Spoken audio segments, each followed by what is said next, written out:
Hi, I'm Chris Grimm, founder, coach, principal consultant of ARIA Consulting. For 24 years, we've been serving leaders and their teams around the world. This podcast, which I wanted to call The Good, the Bad, and the Ugly, but is called And Then I, is nothing scripted, nothing fancy. I promise that we'll be talking about successes and failures. It's the gold, I call it, that you find only in real stories with real leaders in real time. With that, I invite you to sit back, soak up the wisdom here of these everyday superheroes. Enjoy. Hi, everybody, and welcome to our new podcast series, And Then I, ... I'm Christine Grimm from ARIA Consulting, and I'm excited because we are spending a lot of time, as much as I can actually, with wonderful real leaders, many of whom have been our clients, talking about real life to help you, anyone who's listening, in particular leaders who want to learn from real life stories, as much detail as we can get, the gold, I call it.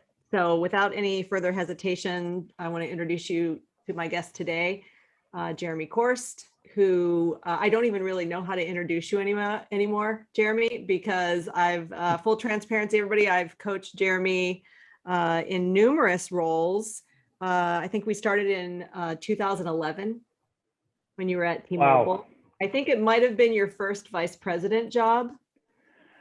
Wow, this is our 10-year anniversary, Chris. What is that? Is that paper or? Our 10-year coach anniversary. I don't actually know what the gift is, but you're doing it for me by doing this podcast. So, all right, Jeremy, perfect. why don't you tell everybody a little bit? I don't even know what your elevator speech is anymore. Like, what do you say? Because you do so many things. Don't know where to start. Yeah, so I mean, the quick traverse through the career history is just, hey, spent most of my life in product management and product development, moved into product marketing, and then ultimately into general management, all the way to becoming an executive vice president and chief marketing officer. And so the brands I've worked with, AT&T Wireless, I ran several business lines at T-Mobile, which is where Chris and I first were introduced, which is great. And then 2 stints at Microsoft. It was kind of funny, the first time I was at Microsoft, I said I'd never come back, and they convinced me that I was wrong. So did that, and most recently leading the global Windows marketing organization to the launch of Windows 10. And then after that, followed a career passion of mine that Chris and I had talked about for quite a while, which was moving into a smaller, higher growth organization. And so I moved into a pre-IPO B2B SaaS company. I know there's lots of acronyms there, named Avalara here in the Seattle area as EVP and CMO. And so, did that for a bit. And then after leaving there, I'm now a partner and president of a boutique strategy consultancy named GBK. We talk a little bit about that, but we work with some of the world's largest brands on overall product, brand, and marketing strategies, usually informed by some primary research and some data analytics. So a very data-based approach, data-centric approach to strategy. And then on the side, also have a family business. We run about a $12 million regional cabinet, door, and millwork manufacturing company. And then when I've got a little extra time, I'm also on the board of advisors for several early stage technology startups, and on the board of a couple schools, both the Wharton School. I'm on the executive board there back in Philadelphia, and then at my alma mater here in the Seattle area, the University of Puget Sound. So lots of different things in the fire. 3 teenage or just almost teenage kids, and a wife living here in Seattle. So anyway, that's me, and more than that was a long elevator ride, but that's me. It's great. It really sets the context. And for everyone who's watching or listening, he does not sleep, actually. So if you were wondering how he fits all that in, but really, I couldn't wait to get to this podcast. Actually, scheduling, of course, we're both busy. I'm glad we're here today. For people who are listening, also my dog is snoring in the background. So if you're wondering, she's hard to impress at this point, but we'll try. She's heard me before, so she knows.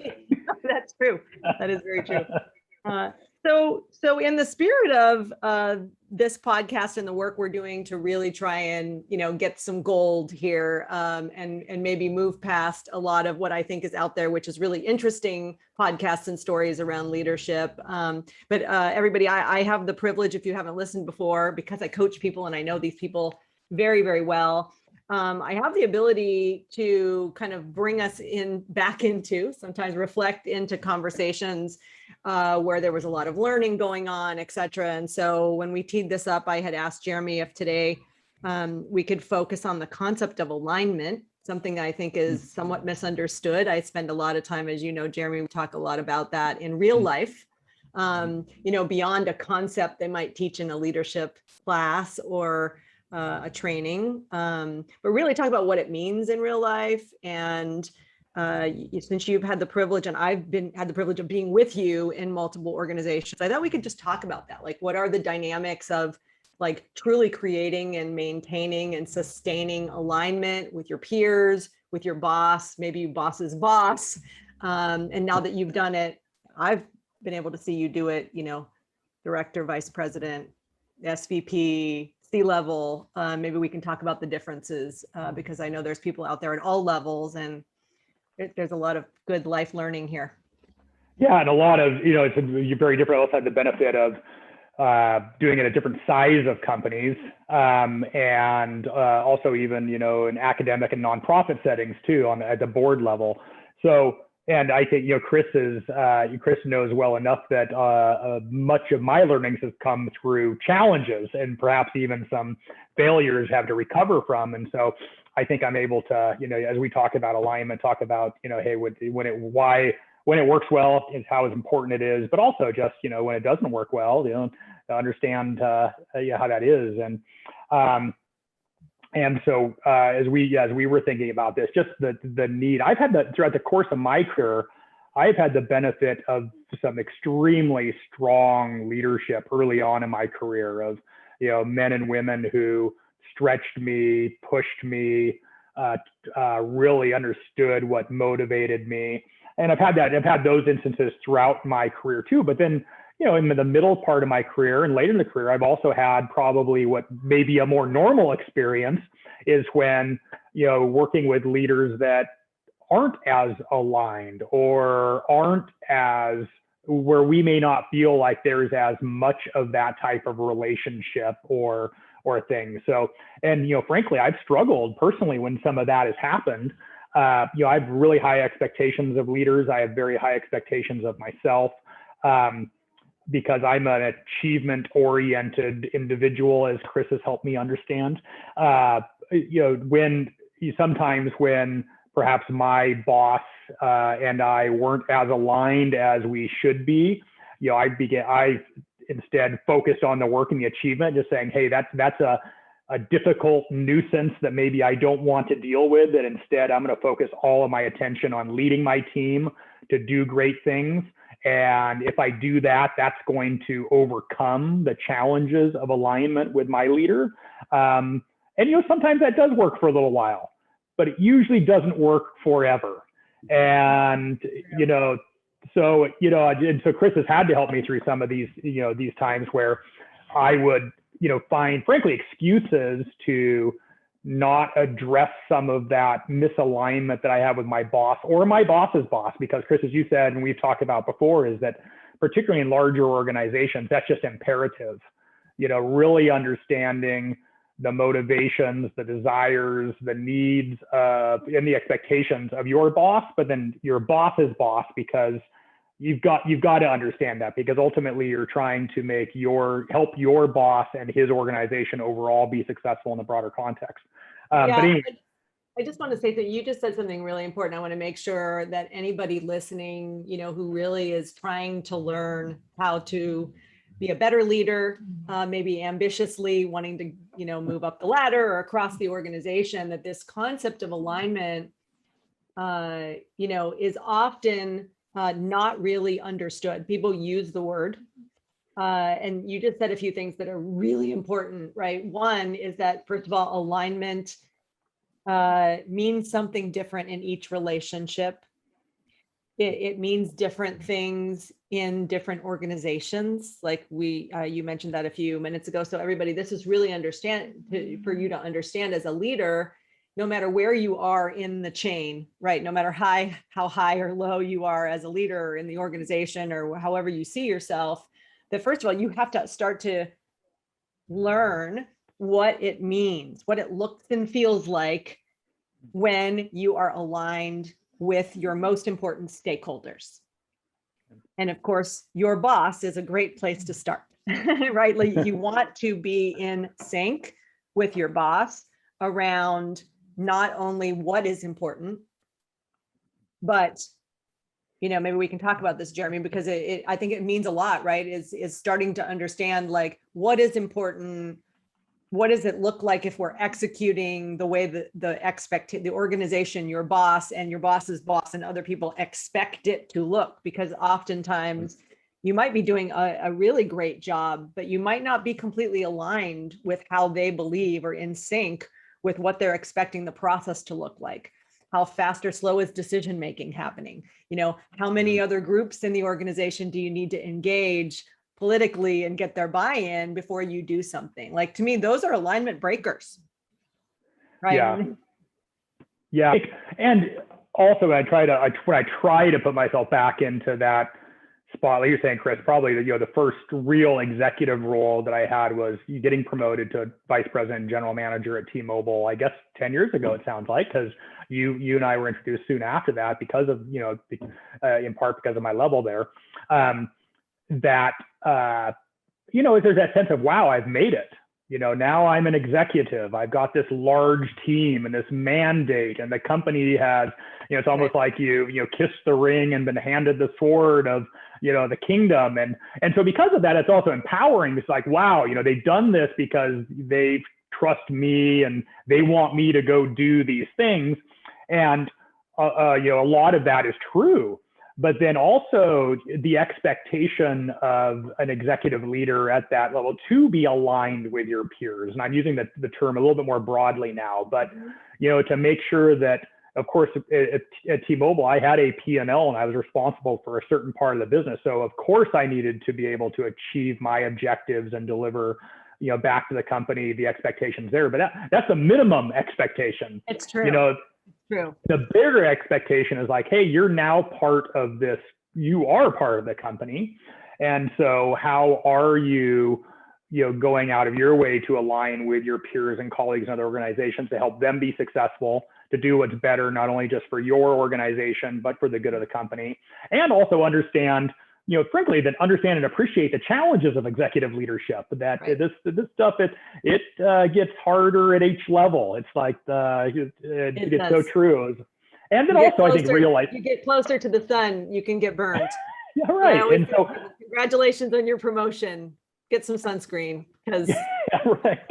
Well, and to appreciate that, frankly, we all have bosses, and even at the CEO level, and I got to see that a lot at T-Mobile, and even I got to work with Satya quite a bit at his earlier stage at transitioning into Microsoft when I was with Windows, but then at Avalara, direct work with the board there. You come to appreciate that everybody's got a boss, and everybody is trying to align, and everybody is trying to be successful, and trying to help, trying to appreciate that. Mm-hmm. And understand it. And frankly, in some of these large organizations, that was not my strength. My strength was, leading my team to, highly motivated, high performing, diverse group of people to go take a mountain. I feel like I'm really, really good at that. And that's what I love doing. So I'll spend my time focused on that. But then some of these other things that are expected at that level are things that I had to personally focus on. And frankly, in many times in my career, I didn't focus enough on it. I instead focused on what I thought was important or what I liked to do. Mm-hmm. Well, and it's interesting you say that because, and I think you've had peers because we've all talked about it together. There are people who are opposite, right? They're actually better at managing up and aligning with the executives above them in the organization and their peers instead of spending time aligning with their direct reports and taking the hill with their team, right? So, Yeah. It's interesting, and often I find, kind of a special moment when I find a leader who can actually do it all. Yeah, that's Of course, they're usually exhausted because, alignment, if we can just talk about this a little bit, like I was saying, oftentimes people will say to me, I'm good at aligning. I feel in sync with people. I go to meetings, it's cordial. I don't actually have a lot of blowback when I make decisions or when my team, is doing things, or no news is good news. We must be aligned. Yeah. And I think that's a really dangerous way for a leader to operate. And I would say even, the smaller the organization, and this now running even a family business, right? The lower, the smaller the business, to me, alignment actually needs to start at the lowest levels of your organizational structure, right? Because misaligned or unaligned groups of people, specifically when you have leaders who don't really understand the context of the business, right? Like, what are we actually trying to accomplish? Not what do we have to do today, but what is, what's the battle? What's the war? Like, what are we really trying to do? Yeah. It's the long-term set of outcomes, because oftentimes, like you're saying, specifically younger or less experienced leaders, and I was with you during some of those moments in your career, like you're saying, when your head's down and you're used to being a rock star and you've been promoted into your first big leadership role, oftentimes I think it's a really common belief is they wouldn't have promoted me if they didn't trust me and if I didn't know what I was doing and blah, blah, blah. There's all those beliefs, right? Yeah. And it doesn't take very long before that bubble is burst. Because like you said, then you start to realize, oh, wait a minute, like what got me here isn't actually going to take me to the next level. Like all of a sudden you're in a new level of the game and you have to do all the things you're good at, plus now a new set of things that are much more complicated because, like you said, you're exposed to an agenda maybe that is, more strategic, bigger, and more sophisticated than what was shared with you before. Yeah. And that's, I think that's where it gets a little tricky, right? It gets potentially even sticky when you start to get exposed to the top of the house. Well, yeah, and I think you called it, a seat at the table or something like that too. When you're at that table in that room, there's got to be a level of trust. There's got to be a level of respect because you are having conversations that, may be really tough conversations that may impact people. And in fact, likely will impact people. And so to be able to, have those types of conversations and have it in a way that your boss, your boss's boss, your colleagues, all trust that you're doing that with the best intentions of the company and those types of things is super important. If you're looked at being a self-focused actor, or don't have that level of trust, it's going to be really hard to operate at that level. And by the way, something else you said earlier too, I forgot to mention. I do want to touch back on it. Is alignment's not necessarily friendship. It's not right. Necessarily like, hey, you said cordial, I think, or something like that. Is that there is professional and personal respect, but just number one, if you do feel a friendship for your boss or your boss's boss or your colleagues, that's good, but that doesn't necessarily mean you're aligned, number one. But also, if you don't have some of that, just that personal, click that you have with each other, that also doesn't mean that you can still be aligned.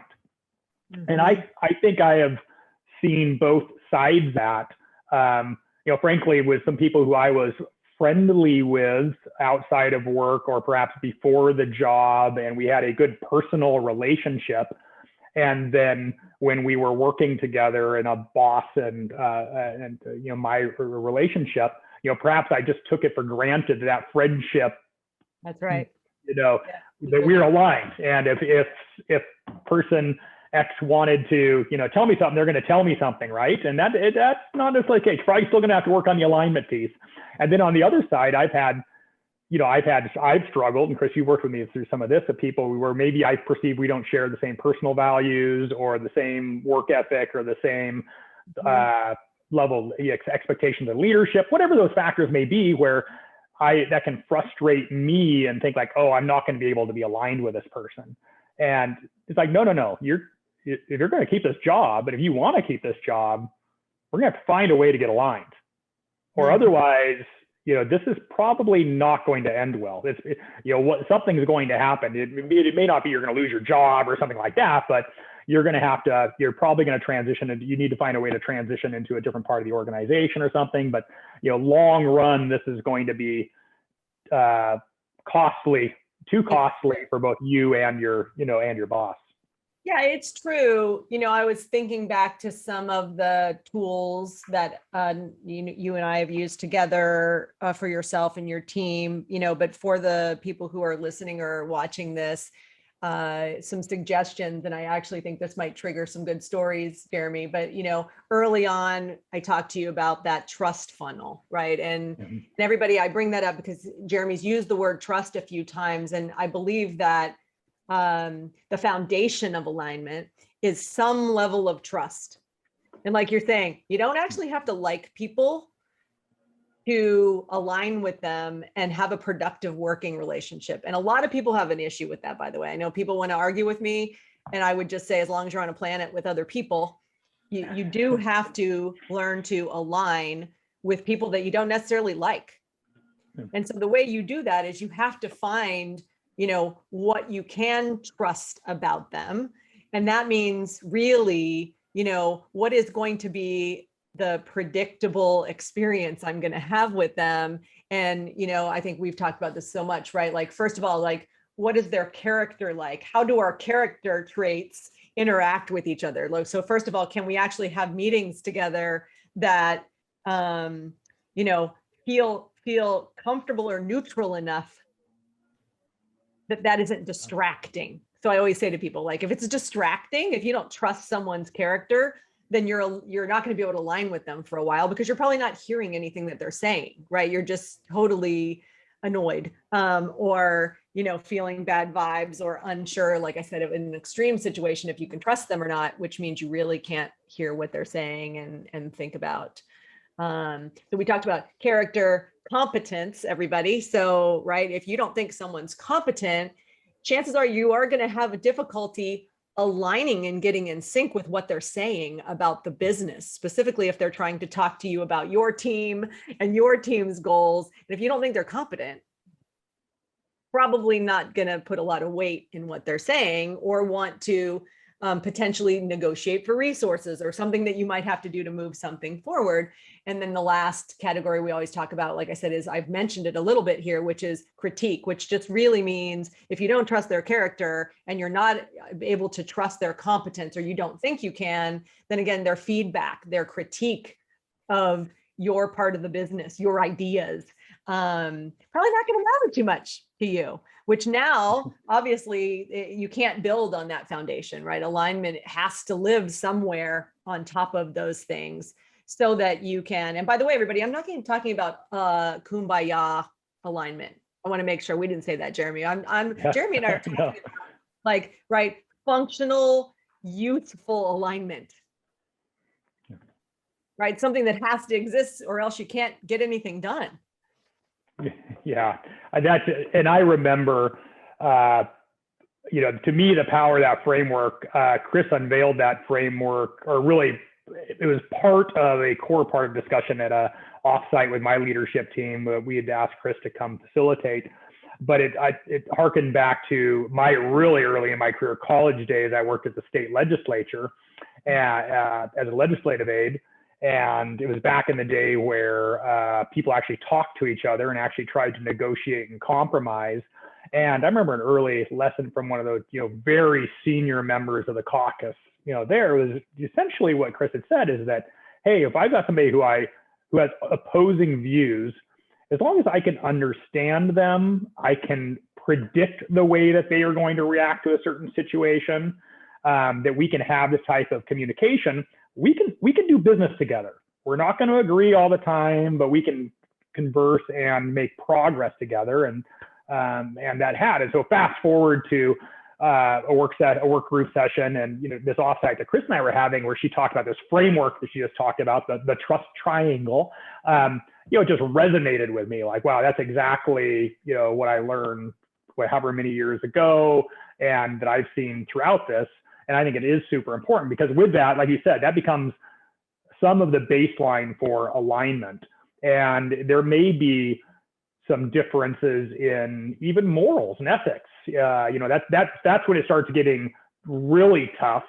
But even with that, if we can think about these other factors, and there's a need for alignment, okay, how are we going to overcome some of those challenges to make sure that we can have the necessary alignment to do what we need to do?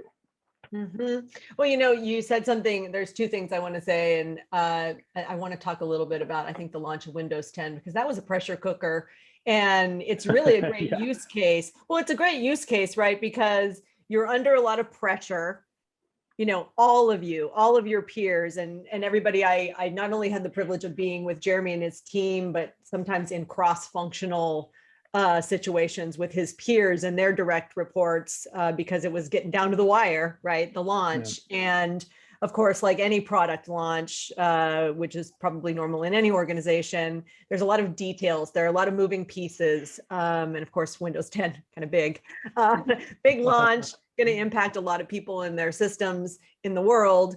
And I'm bringing that up as a use case because, there's two pieces to alignment. And that's a really great example. Because often, if you remember, I was saying to you and your people, every time you go into situations, if you start to feel the misalignment, specifically, like I said, in high pressure situations, there's going to be misalignment, right? Alignment isn't a steady state in any organization or business, right? The alignment is always going to be off. So you have to kind of calibrate that all the time. And so something, I'm going to come back to what Jeremy was just saying, and we both mentioned like predictability. That starts first with you having consistent behavior. So everybody, you have to own 50% of the alignment equation with the other person or people that you want to be aligned with, or you have to be aligned with to get stuff done, right? So simple equation. We have to get something done together. So you can't always just walk into those, especially those crazy situations like we're talking about, and think, I'm gonna assess everyone else all the time, because that's what we're doing, right? We're always judging whether we can align with other people. And I'm always like, okay, time out first. There's two pieces to this. There's you. How are you behaving? How are you aligning? Like, how are you aligning? What are you doing to align with the other people, whether it's your boss's boss, the people around you? This is that thing, like you're saying, is how much energy and effort it takes to do this. You have to be paying attention. You have to know what you're doing. And then you have to pay attention to what they're doing. And alignment happens when you find the right match, right? That's being in sync.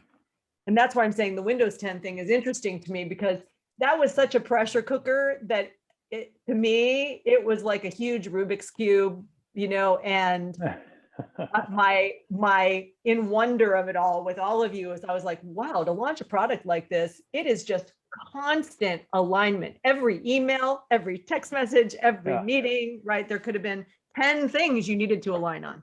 Well, exactly. And Chris knows me, is that one of the reasons I wasn't going to go back to Microsoft is because I wanted to go into a smaller organization. I wanted to just have more hands-on, accountability to build a business. And so I go back to Microsoft in another division and end up being asked after that to go lead the Windows marketing team, the product marketing team globally, after what frankly was a disaster of Windows 8. And so Microsoft had put together several teams, Windows Phone, Xbox, the old Windows organization, asked me to lead the core part of that. And originally I was like, oh my God, this is something I've never even wanted to do, but wow, that's a huge, opportunity. Okay. And then I go to I remember I go to the offsite, one of the offsites we had here up in wine country at the beginning of this effort. And there's about 12 of us of the overall, president of the division, myself, marketing and stuff. And I remember sitting there going, wow, I'm not sure how we're going to do this. Like Windows 8 has been a disaster. Microsoft itself at the time is having all kinds of challenges. There was even, talk about is Windows going away? Is Windows even relevant anymore? Yeah. And so anyways, walking back from that, and at the same time, we ended up putting a bunch of teams together from those different organizations, people who hadn't worked together before, some who have been long tenured people in a particular part of the business. They bring in this new guy from a smaller organization in Microsoft to lead the team, me. After that, we have a reduction in force that impacts a bunch of people. I had a conversation with the CMO of Microsoft about how we're going to reduce the budget of Windows marketing by about 30% in a launch year. And oh, by the way, what normally takes a 3-year cycle to build a product and then go to market, we're going to do that in less than half the time. So go. Yeah. And it was one of those, wow, how are we going to do this? And frankly, I really did have, there was probably a couple of weeks immediately going, I do not know how in the world we're going to be able to do this and pull this off. And, then of course the lean in mentality, gets started. Well, hey, you eat the elephant one bite at a time, start focusing on what you can do now, et cetera, learn more, et cetera. And that's where we, brought in Chris in part because we did have misalignment. We had different people on the leadership team that came from different backgrounds, and I had everybody from technical product management to creative resources, and many of them had not really been leaders as part of a leadership team. They had led teams of functions, but we really needed to band together as a leadership team, and we needed to have alignment. The overall organization, like you said earlier on, Chris, even down to the individual contributor who happened to be a summer intern, we needed to make sure that person was aligned because there wasn't enough resources to do what we needed to do. So some of the things that would kept me up at night, and I know you and I had conversations about this, is this feeling of misalignment. And whenever I sensed that in the organization, how can we make sure to root that out as quickly as possible? What am I not doing? How am I not being more clear as a leader and working with my leadership team to make sure that the overall organization has its goals, that we're answering questions quickly, that people feel empowered and motivated to take the hill we're going at? How can we improve that? And, I think ultimately we went from, oh crap, how are we going to do this thing, to feeling like, wow, we really can do this thing if we do it right, to then achieving it. And so that was a real proud, I still look back at that as I am proud of our team for doing that. And I learned a ton, but in that, one of my failings, one of my challenges in that is I didn't spend enough time aligning with other executives as much as I should have. I was so focused on the problems and the opportunity that I needed to solve, and felt like I did not have enough time to spend, perhaps with my peers in other parts of the Microsoft organization, or even with my boss, because I went through a few different bosses during this short period of time too. I was more like, hey, I know what we need to do. I know what hill we need to take. Every second counts. This team is going.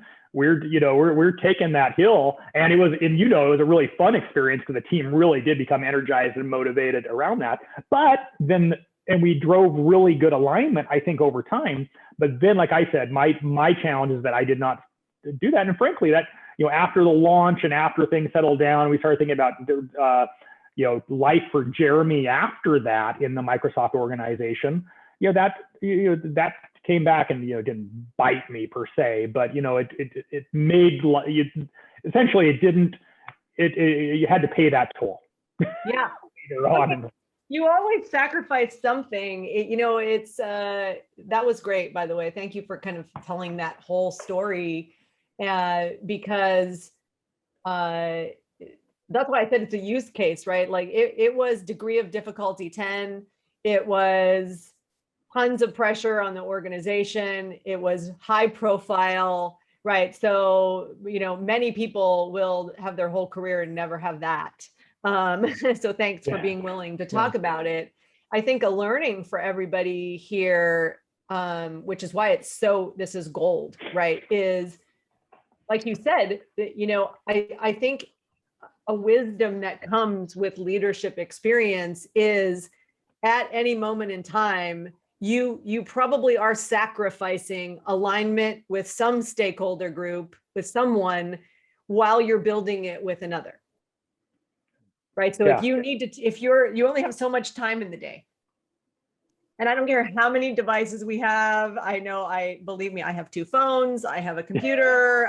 Believe me, everybody, I do it, but I coach a lot of people, and I'm like, okay, there's only so much time in the day, and you have to choose in any moment in time, like, where are you going to put your energy and your focus? And I think it's a great leadership lesson here, Jeremy, because I've watched not just you, but some of your peers, right? You get to that, like we said, go from like, I really believe that director, vice president is probably the first senior, like, leadership level where aligning across the organization and starting to understand the importance of aligning up has more importance than it probably does at the supervisor or manager level, right? Because definitely. Those are highly focused, and someone's telling you your priorities, and it's pretty clear how to do that, I hope, in most organizations. The higher you go, like you said, all of a sudden, the need to build sustainable alignment and then sustain it, right? Like in those relationships, becomes more and more important, almost to the point where I would say in some organizations at the C level, 95% of what they do is maintaining and building alignment constantly in the organization with their peers, and hoping they have lieutenants who are running the day-to-day operations of their team, right? They can't do both.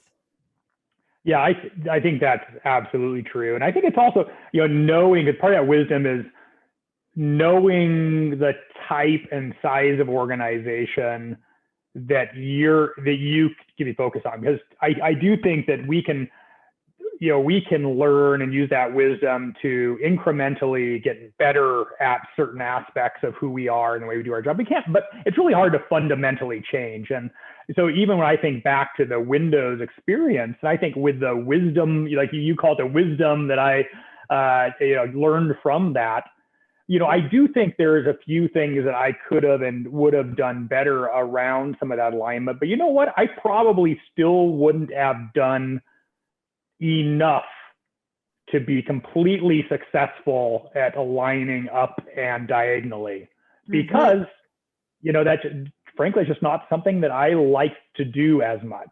Yeah.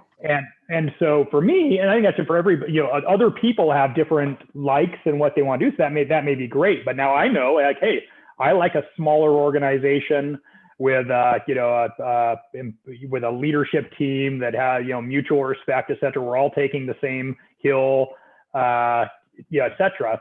And for me, a massive organization that required all those various touch points diagonally above, et cetera, was a challenge, and probably not what my talents are best suited for. Yeah, that's great self-awareness. So let's talk about, now GBK, your amazing woodwork and cabinetry business, also maybe boards that you're on, because you aren't in big enterprise. So, and that's great. I'm guessing a lot of the people who are watching or listening are not either. So let's talk about, like, now in small organizations, how do you know when misalignment might be starting to happen? Like, what are the early indicators that we might need some alignment work? Well, what's interesting in my current role is I do get to play a little bit of Chris Grimm as a value-added service to my clients. I've had the experience of being an executive in multiple different, large organizations, and a high growth mid-market organization. I'm on the so I've got this various experience, and now I'm able to literally sit back a little bit and see this, and then I get to be a bit of a coach.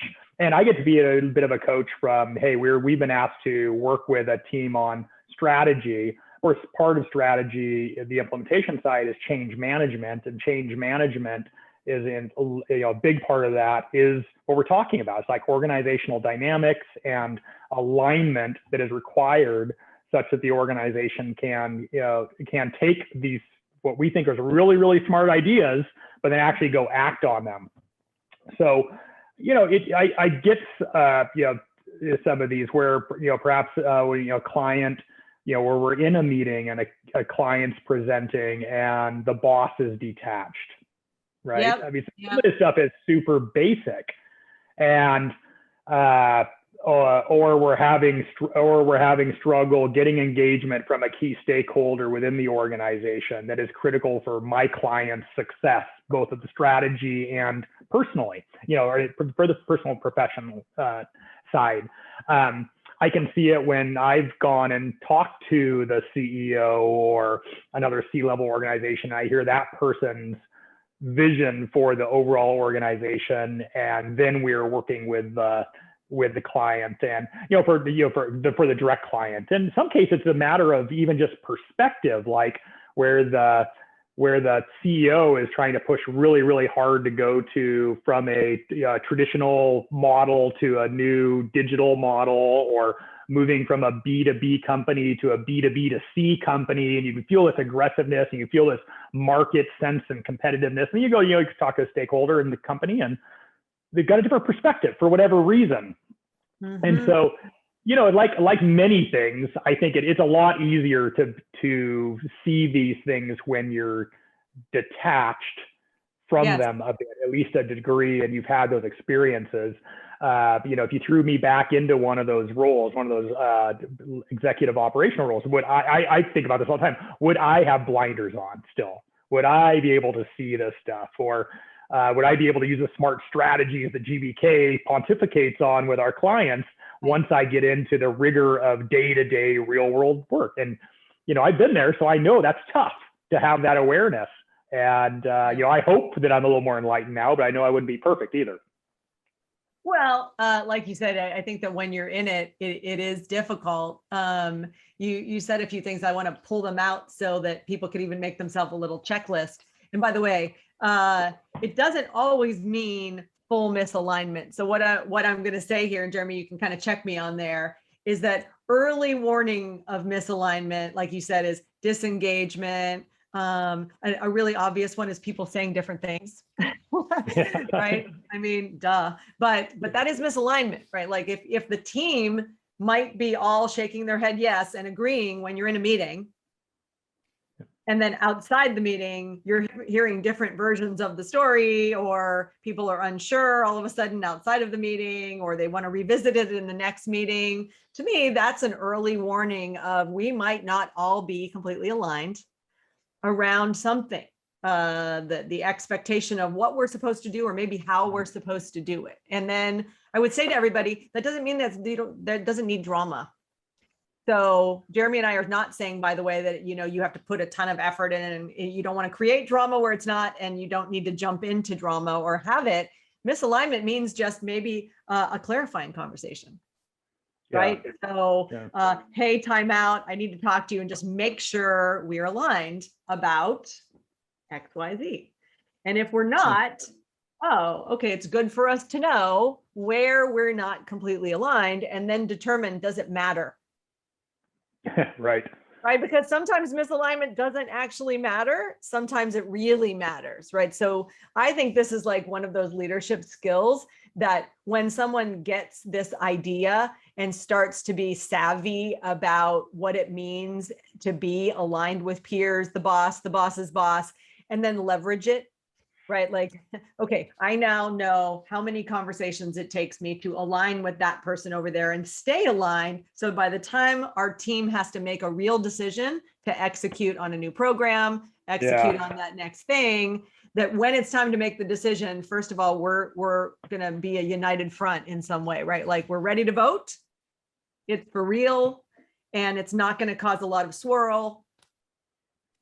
Yeah, that's right. And I think about, you were talking about some of the signs of misalignment. I think one of the easy ones is when something occurs that you did not expect internally. Not everything like that, but for example, I have those things where, hey, my team did something or made a decision that I didn't think was right. And by the way, as we grow in leadership, you're not going to get everything. You're not going to agree with everything. Not everything's going to be what you think it's going to be, but you got to be able to trust your team and they've got to be directionally correct. But when you think like, wow, how did that person come to that conclusion? And I think, some leaders, when that happens consistently, it's like, oh my goodness, we need to change the people, or we need to change the org. We got to change the org structure. We're going to fix this by new org structure. And I've been in some companies where that seemed to be the standard operating procedure on how we were going to fix things, just change the org. But I think to reflect, to say, well, wait a minute, that person's, a capable person, et cetera. Where was it? What part of the chain was there a missing link that caused them to make what they thought was the right decision? And you're thinking it's not. Chances are there's some alignment issue there. And I think the same thing looking up too. When your boss, gives you feedback on something that you're surprised about, or directs you in a way that you're surprised about, or a colleague diagonally or across in the executive leadership team does something that anyway is just unexpected to you or seems wrong. Maybe the first thing to do is think about, well, wait a minute, let's take a step back. Did I have the awareness and understanding and alignment such that, were we there and then the outcome still happened that way? Well, that may be a different issue. Then we got to go understand that. Or was it that I didn't take time to be aligned? I didn't provide the right, communication, the right engagement, whatever that may be, to create this alignment. So, hey, I'm surprised by it. Maybe I shouldn't have been because of those things. I know we're running out of time, but I think we'd be remiss if we didn't talk about the opposite, or at least make a few points. Like, I'll just start and say, I know people are aligned when they seem to be having minor disagreements. And so from a process standpoint, I can kind of feel that everything's moving forward. Even when they need to pause and re-clarify, it isn't major, right? Like it doesn't stop the train and cause a lot of swirl, like I was saying before, right? So disagreements are minor. I don't know if you would describe it another way of what does it feel like when you're aligned? I think you actually went to say one of the same territories I was going to go, is where you have that, that engagement and that critique you're talking about as part of trust, but it's around building and becoming better. It's like, wow, okay, we've taken this, here's the idea, we've taken it this far, wow, we could improve it by doing this, or have we thought about this? It's about improving and moving forward towards the goal or towards the outcome, versus this is way off base and you're wrong, or this seems really, really wrong. So that's at alignment. Alignment is also the opposite of what I've just said. Some of the expected is happening, where you feel like, wow, those times when I was leading, the Windows team is a good example, is like those days. I joke that I had some of the, joke, but it's kind of serious, is that I would have career highs, during the Windows experience, career highs and career lows, sometimes in the same day. And that was kind of the nature of that experience. But those days and those weeks where he's like, wow, we are really making progress. We are really moving the ball forward. The team, you can tell, feels like they're making progress and they're empowered. You can tell everybody's working hard, but you can just feel it, that people feel like they are going the right direction and really accomplishing something. Well, heck yeah, it's like we're aligned. Hopefully we're going the right direction, but we're all at least aligned on whatever direction we're going. So we got part of the equation right. It's really true, right? You're right. Hopefully we're aligned in the right way, going into the right space. And I would say before we wrap it up, that a tip maybe that I would give to anybody listening who maybe wants to work on this, right? Like I need to be better. So I'm giving you a second to think, Jeremy, of what yours will be, but mine is going to be, don't take alignment for granted, right? So anybody listening, if you want to be great at this, then adopt this as your own practice and don't take it for granted. Like just take a few minutes with the people that matter most who you work with, and sometimes take a second and time out and ask. Yeah. Do I feel aligned to you? Like, does this feel right? You know, are you concerned about anything? Have I said or done anything that makes you feel like we're not aligned? Like, don't take it for granted. Make it a transparent, overt conversation. That's my tip for the day. Yeah, I think you know, a part of it, a tip is it is really, really helpful to have the third party or the detached perspective. So, you know, if you're lucky enough to have a coach or a strong mentor, then wow, you lean on that, because you've got to be able to, you know, that is so valuable. And then, you know, if you don't have that, then who's a friend within the organization, you know, perhaps a peer or colleague who you do feel that personal connection to, that they can provide you with some of that perspective and advice. That is so valuable. And like I said, even if you're not lucky enough to have a coach or a mentor, go seek out that colleague you feel like you can both, by the way, bi-directionally too. I've been lucky enough to have that, and Chris knows some of the, you know, mutual colleagues and friends that she knows, that we've been able to have that type of relationship and have those candid conversations and say, hey, you know, hey bud, I don't think you're aligned. I think you're going to have to go talk, you know, do these things to get aligned. It's super valuable. I know we've been over time, and I know real life is calling you, by the way. So with that, I'm going to say thank you. I hope we have a part 2, by the way, Jeremy, because I know we didn't even touch on all the wisdom you could give to these people. Everybody listening or watching, I want to thank you. Please feel free to go to ariacoach.com to give us your email. I won't just send you junk, because behind that door, there's a ton of resources that support all these podcasts completely free for you and others to download. So on behalf of Aria Consulting, I'm going to say thank you. And Jeremy, go do more awesome things. Thanks, Chris. Thanks for having me on. Always a pleasure. It's great to have you. You've been a huge part of my career and part of my life, and good close friend too. So I appreciate it. Love to be on again. All right, done. Thanks, everybody.